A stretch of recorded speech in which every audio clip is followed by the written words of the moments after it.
iGrow, yang kedua Investri, yang ketiga saat ini Dana Bijak. Assalamualaikum warahmatullahi wabarakatuh. Apa kabar teman-teman semuanya? Semoga semua dalam keadaan sehat walafiat ya.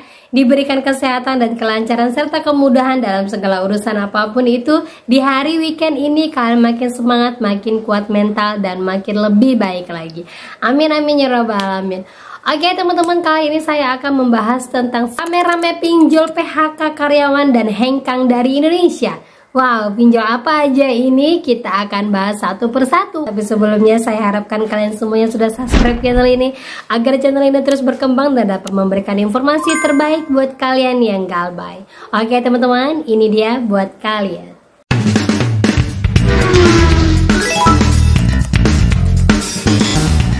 Oke teman-teman, kita update dulu ya. Ini terkait dari berita tentang bapak supir ojol yang kena hipnotis dari orderan fiktif. Nah, buat teman-teman semuanya yang kena PHK saat ini dan memilih untuk menjadi mitra dari baik itu Grab ataupun Shopee atau apapun itu daerah kalian, hati-hati untuk mendownload segala sesuatunya. Jadi di sini diinformasikan bapak ini baru menjadi mitra dari Shopee Food, baru aja 1 hari kerja sudah kehilangan 10 juta karena ditelepon dari orang yang tidak bertanggung jawab untuk mendownload aplikasi ini itu. Dan lebih miris dan parahnya lagi, si penelpon ini tahu persis data dari si bapak ini. Nah, kalau saya lihat ini semua oknum-oknum yang bekerja ya, yang mengatasnamakan si pinjol ini, dan dari mana mereka dapatnya sudah pasti pada saat bapak itu mengisi data untuk pengajuan menjadi mitra Shopee Food,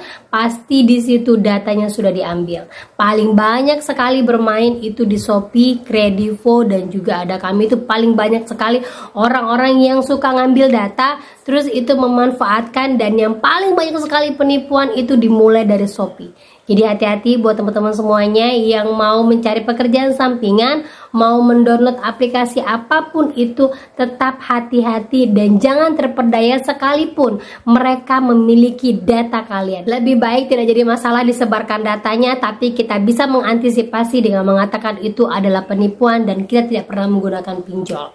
Gitu ya, hati-hati sekali teman-teman ya. Zaman sekarang orang sangat mudah untuk melakukan penipuan, apalagi terkait dengan digitalisasi. Gitu ya. Oke, lanjut lagi teman-teman ya. Jadi di sini saya dapatkan informasi ada satu pinjol yang buru-buru hengkang dari Indonesia dan langsung mem-PHK ratusan karyawannya. Nah, ini sudah saatnya sih sebenarnya ya, karena kalau saya baca dari beritanya itu rata-rata semua perusahaan pinjol yang ada di Indonesia, base-nya atau kantor induknya semuanya hampir di Singapura.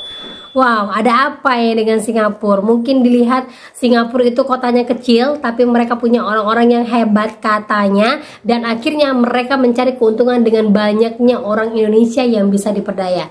Bayangkan berapa juta rakyat Indonesia yang mereka bisa raup uangnya untuk mereka dirikan perusahaan yang ada di Singapura. Jadi sama halnya dengan satu pinjol ini yang bernama Modal Rakyat.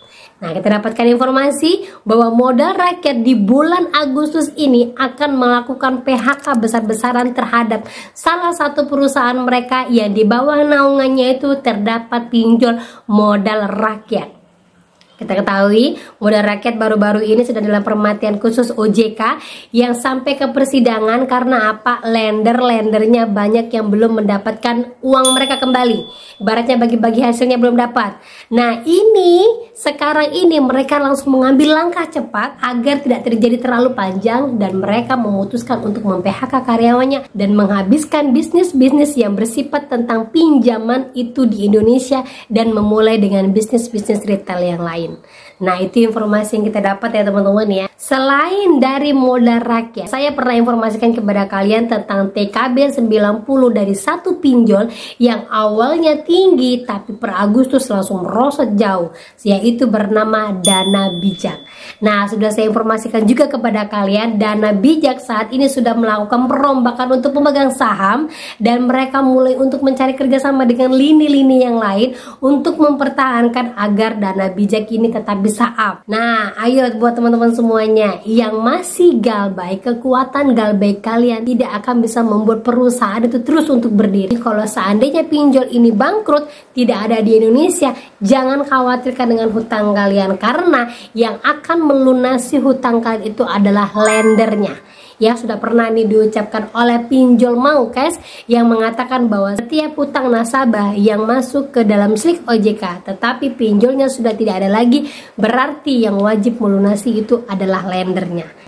Ya, kalau saya lihat yang sekarang saat ini mulai banyak goyang, dan kita doakan segera cepat menyusul dari Moda Rakyat ini, mem-PHK ratusan karyawannya dan mencabut semua perusahaan yang ada di Indonesia untuk kembali ke Singapura. Ya, yaitu yang pertama iGrow, yang kedua Investri, yang ketiga saat ini Dana Bijak, dan yang keempat Modalku. Modalku saat ini sedang merencanakan berbagai plan, karena informasinya mereka benar-benar menghindari yang namanya fraud ataupun rugi. Jadi kerugian ini didasari karena banyaknya orang yang galbay, bukan karena banyaknya orang yang minjam ya. Banyaknya orang yang minjam tapi banyak orang yang mengembalikan, otomatis perusahaan itu akan sehat karena mereka menerima bunga dan banyaknya biaya-biaya yang lain yang terdapat dalam pinjol. Jangan percaya bintang-bintang 5 yang ada di App Store. Itu semuanya hoax, itu semuanya buatan biar terlihat bahwa yang download itu ada jutaan. Tetapi pada dasarnya pinjol-pinjol sekarang sudah mulai tidak dilirik lagi. Ya, jadi hati-hati buat teman-teman semuanya. Kalau saat ini masih galbay, kena PHK, jangan pernah khawatir untuk galbay lagi lanjut terus, terutama untuk perusahaan P2P Lending. Ya, kita berharap setiap tahunnya pasti akan ada yang namanya pelunasan ataupun hutang dihapus bukukan. Jadi jangan khawatir untuk galbay, terus aja galbay walaupun nggak tahu resikonya apa. Dan jangan pernah pikirkan, Mbak, bagaimana kalau saya galbay nanti disebar data, bagaimana nanti kalau saya galbay nanti rekening saya, bagaimana kalau saya galbay nanti diacak-acak data saya. Yang perlu kalian pastikan sebelum kalian galbay, kalian sudah update banyak-banyak informasi terkait buat pinjol-pinjol ketika kalian mau galbay. Jadi pada saat galbay, kalian sudah siapkan data, kalian sudah siapkan mental, kalian sudah setting HP, kalian sudah setting kontak-kontak kalian, pasang aplikasi ini itu, dan jangan lupa pasang untuk pengaman ataupun antivirus di HP kalian untuk mencegah sewaktu-waktu nanti adanya scam ataupun cyber yang menjajah HP kalian. Gitu teman-teman ya. Oke, itu dia informasi terbaru yang bisa saya sampaikan buat kalian semuanya. Informasi ini menguatkan kita untuk terus galbay dan yakin bahwa galbay kita berhasil. Gitu teman-teman ya. Oke, itu dia yang bisa saya sampaikan buat kalian semuanya. Akhir kata saya ucapkan Assalamualaikum warahmatullahi wabarakatuh.